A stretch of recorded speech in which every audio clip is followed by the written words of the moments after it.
अगला सवाल हमारे पास जोए जी ने भेजा है। जोए इनका नाम है। ये कह रहे हैं कि आ, कोई एक स्टॉक रेकमेंड कर दीजिए सर। इनका 5 साल का ये नज़रिया लेकर चल रहे हैं, टाइम होराइजन है 5 साल, और 25,000 तक का इनका बजट है।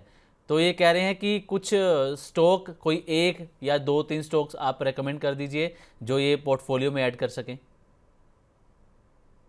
डेफिनेटली देखिए, हमने अभी ग्रो की बात करी। मेरे ख्याल से ग्रो एक काफी अच्छा प्ले है मार्केट में। अच्छा उसके पास आप बोल सकते हैं शेयर है, अभी लिस्ट हुआ है। मेरे ख्याल से ग्रो एक ऐसा स्टॉक है जो आपको अच्छा रिटर्न दे सकता है आने वाले, अगर आपका नजरिया 5 साल का है। जहाँ तक कि आपका कैपिटल कैपिटल थोड़ा कम है तो मैं इसमें ज्यादा एक्सपोजर ना दूंगा। पर फिर भी आप अगर करना चाहे तो दूसरा आप एक बैंक स्टॉक से जरूर कर सकते हैं। मेरा यहाँ पर आपको सजेस्ट करूंगा, आईडीबीआई बैंक एक अच्छा स्टॉक है लॉन्ग टर्म के हिसाब से। अभी इसमें फिलहाल हम ट्रैक्शन देख रहे हैं, 9760 आ रहा है। मेरे ख्याल से आईडीबीआई बैंक आने वाले 4-5 साल के हिसाब से एक बहुत अच्छा प्ले हो सकता है। तो ये दो स्टॉक में आप निवेश कर सकते हैं, 50-50 equal weighted. Okay, Groww and IDBI bank, इसमें जोय जी आप 50-50 जो है पैसा अपना इन्वेस्ट कर सकते हैं अगर आपका 5 साल का नज़रिया है।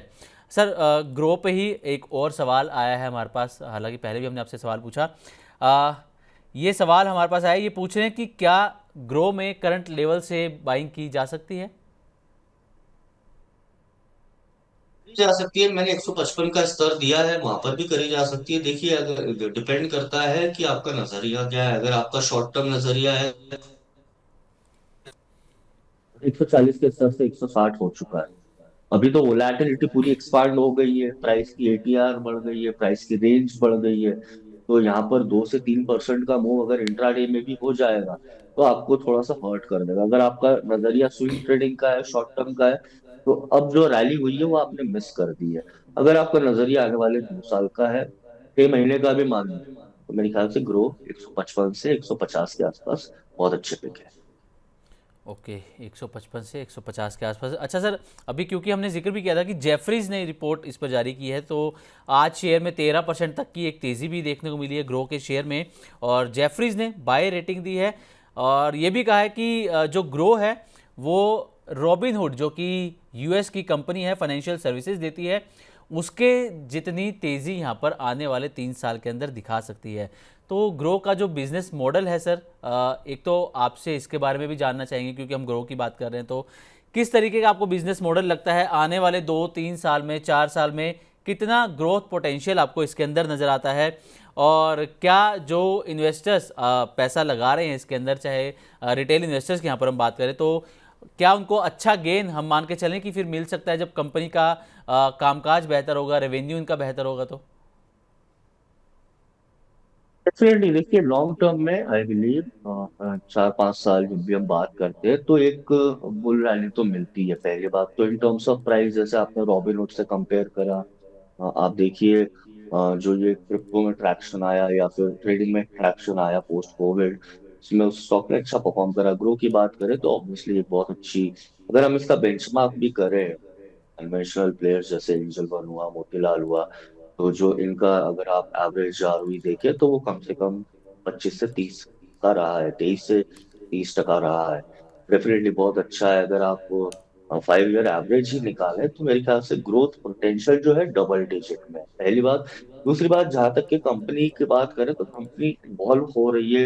It's a very fresh company और उसका जो मार्केट शेयर है काफी अच्छा रहा है, ऑर्गेनिक वे में उन्होंने करा है। At the same time company asset management, mutual funds, इसके थ्रू भी काफी कुछ अग्रेसिव करती है। तो यस, मेरे ख्याल से अगर आप बिजनेस की बात करें, long term stand, long term view की बात करें, अच्छा ही है। इक्विटी डेरिवेटिव्स में अगर आप देखें तो इनका जो रेवेन्यू मिक्स आता है सबसे ज्यादा वो 60%, 57 to 60% इक्विटी डेरिवेटिव्स में आता है। अगर आप सेगमेंट से बात करें तो 80% ब्रोकिंग इंडस्ट्री में आता है।